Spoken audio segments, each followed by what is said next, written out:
Ang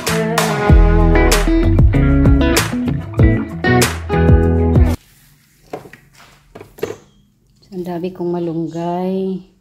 So ngayon magsabaw ako at gagawa ako ng tea, malunggay tea.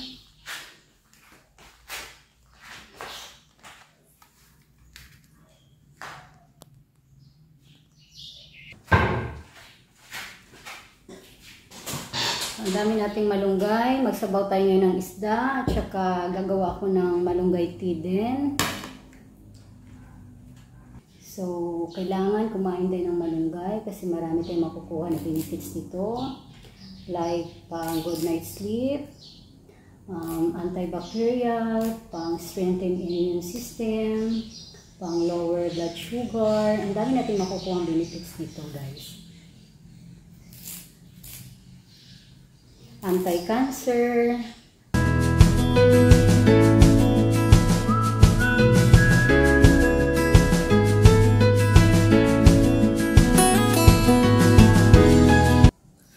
So, ayan, dami pang sobra. So, ilagay na lang natin to sa ref.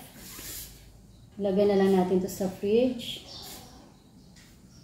Baka magamit pa natin sa ibang araw.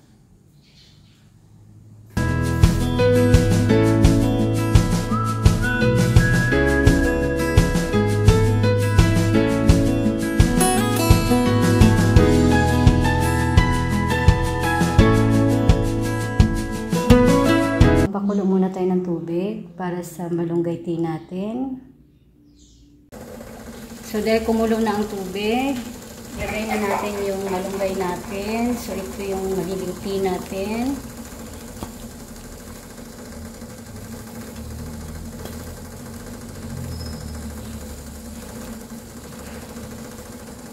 Nahulog.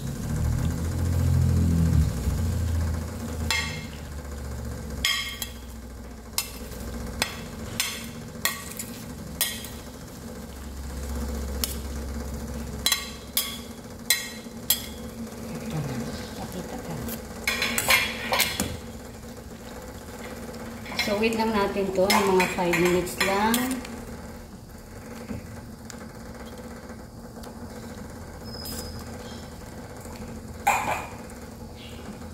So, tapan natin ulit. So, it's already 5 minutes.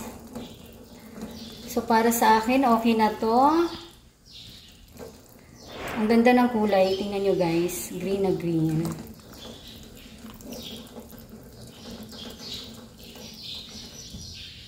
So, antayin lang natin na lumamig.